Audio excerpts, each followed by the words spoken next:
يا مساء الحب والسعادة على الناس الحلوة بزيادة. لو أول مرة تشوفوني يا ريت تشتركوا في القناة عشان تشوفوا كل حاجة حلوة أنا بعملها، ولايك وشير لو عجبكم الفيديو. النهاردة هنعمل فرخة خطيرة بتتبيلة رهيبة هتوديكي في حتة تانية خالص، ومعاها شوية بطاطس كده مكعبات. لا ده أكلة وهم خيال. تعالوا يلا بينا نشوف هنعملها ازاي. أنا استخدمت في الوصفة دي فرخة 2 كيلو و10 بهارات: الزنجبيل والكركم والكاري والبابريكا وملح وفلفل اسمر، بصل بودر، توم بودر، والسماق، معلقة من كل صنف، نص كوباية لبن، وربع كوباية زيت، وثلاث معالق خل، ومعلقة بقى من صوص الرمان، وصويا صوص، ومعلقة من زيت الزيتون ممكن تستغني عنها. بولة هنحط فيها نص كوباية اللبن، وعليها الربع كوباية الزيت، وثلاث معالق بالظبط من الخل، ومعلقة من زيت الزيتون انا بحطها للبركة، لو انت عايزة تستغني عنها تستغني عنها. معلقة من صويا صوص، ومعلقة من دبس الرمان. الخليط ده كله تقلبيه تقلبتين حلوين كده، وبعدين تحطي بقى البهارات بتاعتك اللي هي معلقة من كل بهار. وأهم حاجة في التتبيلة دي السماق. السماق ده بيبقى حلو خطير يا جماعة، في الفراخ المشوية، في الكفتة، في اللحمة، في أي حاجة ما شاء الله.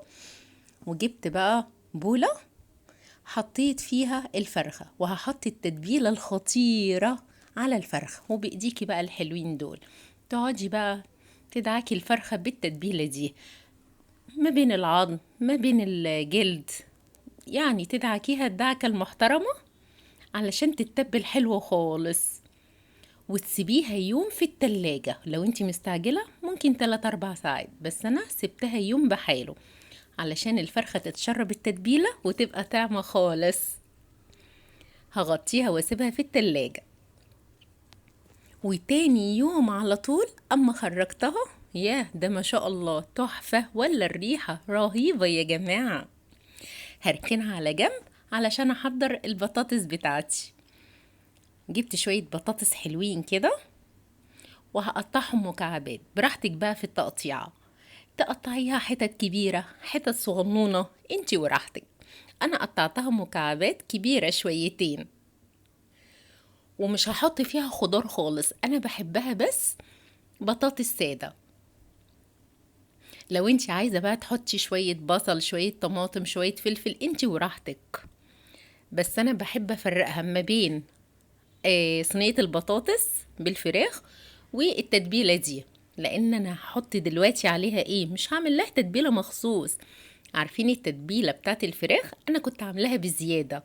ليه؟ علشان احطها دلوقتي على البطاطس. هحطها على البطاطس واقعد بقى اقلبها تقلبتين حلوين كده لغاية ما البطاطس تشرب التتبيلة كلها.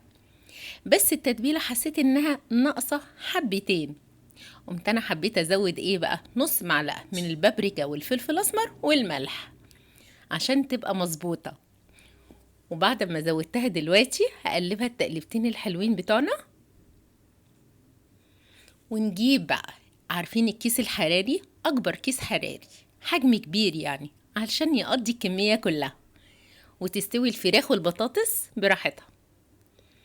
هفتح الكيس، هسمي الله، وهحط فيها الاول البطاطس بتاعتنا، هحطها كلها بالتتبيلة اللي فيها، واوزعها كده علشان تبقى ليها مكان للفرخة.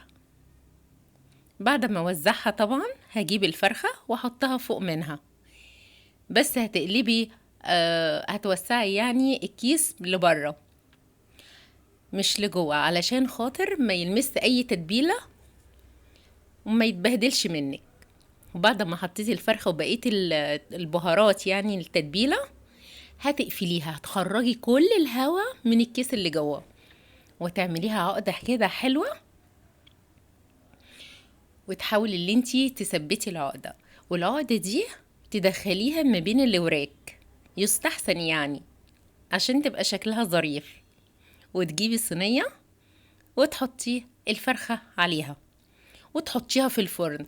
وعلى فكرة نسيت اقولك اللي انتي تحطي كوبايتين مية في الصينية قبل ما تدخليها الفرن، وتجيبي بالخلة بتاعت الشيش طاووق تقعدي تعملي فتحات صغنونة كده عشان تخرج اي هوا، والكيس ما يبقاش عالي قوي وينفجر معاكي بعد الشر يعني في الفرن.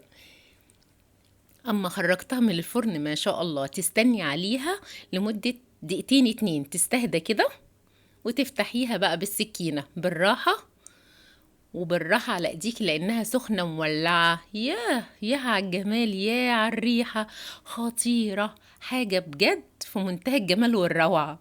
بسم الله ما شاء الله. لا ده تتاكل اكل.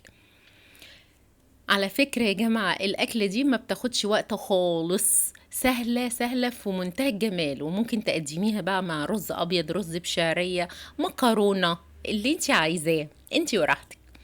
لا ده انا هقعد بقى ايه اكل كده واستمتع بالبطاطس. ياه ده البطاطس بتقول ايه ده البطاطس بتقول دبنة من كتر ما هي دايبة خالص. ما شاء الله، ولا الطعم ولا الريح جنان، بسم الله ما شاء الله. لا ده انا هقدم الفراخ بقى في طبق التقديم عشان يبقى شكله حلو كده. الله، هحط الفرخة وشوية بطاطس بقى حوالين منها. لا بجد الأكلة دي معمولة بكل حب وسعادة، عشان كده طالعة جنان حلوة خالص. بألف هنا وصحتين على اللي بياكلوها. يا ريت يا ست الكل تجربيها، صدقيني مش هتندمي. وجبت بقى شوية رز بشعرية بقى وشوية الصوص بقى اللي طالعين من الفراخ والبطاطس. لا ده حاجة في منتهى الجمال. بألف هنا. وهاكل بقى الرز مع البطاطس ولا الفراخ. ده الفراخ ايه، جوسي جوسي خالص. لا بجد مستوية على الآخر. بألف هنا وصحتين. خطيرة التتبيلة دي، رائعة رائعة رائعة، تاخدك في عالم تاني، في حتة تانية فعلا. واستنوني مع طبخة جديدة وطريقة جديدة من مطبخ كوكي، ومستنية تعليقاتكم الجميلة اللي بتسعدني. بحبكم في الله.